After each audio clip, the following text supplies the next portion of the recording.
Now, the irony of this preventing crime method is that massive Tempietto up there, that's what that temple-looking like structure is called, the Tempietto, that was originally a speakeasy called the Stratosphere Lounge, and it was owned and operated by famous gangster Al Capone. So they didn't exactly get away from the crime, but they did their best. Bro, I need internet.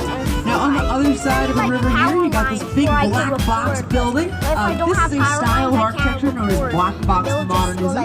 It is the AMA Plaza building, otherwise known as the IBM building for many years, and it was one of the last structures designed by famous German architect Ludwig Mies van der Rohe, who came over during World War II and settled right here in Chicago. That whole style is basically about less is more, or form follows function. Its beauty is in its simplicity as opposed to its decoration. Now there's two buildings right next door here, these two corn cob looking towers, that's their affectionate nickname here in Chicago. These were actually designed by Ludwig's apprentice, a man named Bertrand Goldberg. Now Bertrand Goldberg had a bit of a different style than Ludwig, as you can see master and pupil don't exactly agree here. Bertrand was really known for this curved concrete facade. He had a style of architecture, he had a theory of architecture that was all about if there are no right angles in nature, there should be no right angles in my buildings. And he did not disappoint most of the time. Now my favorite part about these buildings actually has to do with this parking structure. Notice how there is no wall around it.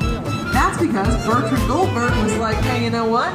We're gonna have flying cars pretty soon, so how would I make it so you can fly your car right into your parking spot? Now he constructed the Marina City Towers, which is the name of these two towers, in the early 1960s. So he was jumping the gun a little bit, but hey, give it a couple of years, you never know.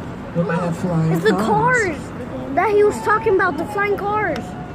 Where? Now on the opposite side of the river here, you got these two big beautiful structures. There's flying cars. This first one on the way down, and then on the way back, I will get to the second. This first one, the one that looks like it has a modern version of the Parthenon on top, this is the United Airlines building. It was built in 1992, finished completion in 1992, and it's a style of architecture known as postmodernism.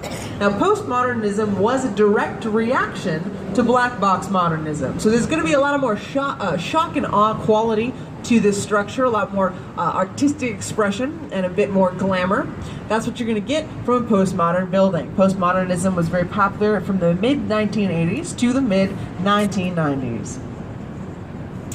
Now switching decades pretty drastically here, on the other side you're going to see this beautifully illuminated brick clock tower building.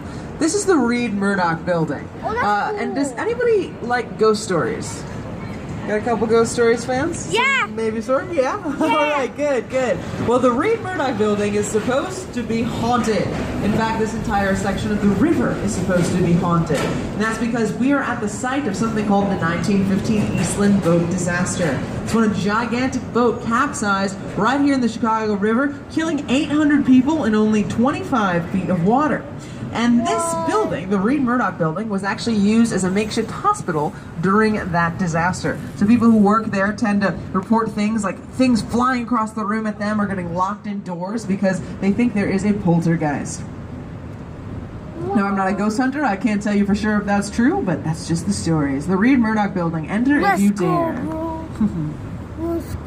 Now this big glass tower right next to the Reed Murdoch building here, this is an office building, but it's a pretty new office building. It's known as a contemporary style structure. Yeah. And really where contemporary architecture is heading has to do with the values of this generation. So it's going to be values like being good for the environment and new technologies. So this building is actually a completely green building. So green that it actually has a water filtration system at its base, and it gets all of its water directly from the Chicago River. By cutting out the middleman, this saves about 5 million gallons of water a year. Yeah. And they do this because studies say that people who live and work vertically use about 10% more water than people who live and work horizontally. So they're trying to go against that statistic. Now we actually have one of the fastest birds here in Chicago, a bird called the peregrine falcon. These falcons actually, they swarm skyscraper cities because they make their nests at the top of skyscrapers and hunt smaller birds at a lower level by dive bombing them from those skyscrapers. Oh my God. I mentioned this here because over Oh here on our my left, you're going to gosh. see a building that's 225 West Wacker. It looks like it has a big futuristic arch on top of it right here. This building is one of the structures that people most frequently report seeing these peregrine falcons. We have 18 protected nests because they are an endangered species here in Chicago, and they're frequently seen flying around this building here. So as you look up today, don't just look at the beautiful moon and the beautiful buildings, but check out our feathered friends. They'll be flying around at some point. Now we're heading into a part of the river known as Wolf Point. Wolf Point, everybody. Now Wolf Point is actually where the three branches of the Chicago River come together. So it's a very important part of Chicago. You see, when these three branches come together, they make the shape of a Y. And the Y is actually the municipal device of Chicago. So you'll see it kind of peppered around downtown. We'll get a good example of it as we're going a little bit closer to the North Branch here. Now, the reason it was so important is because for a long time, for about 200 years, the Chicago River was actually one of the busiest rivers in the entire world.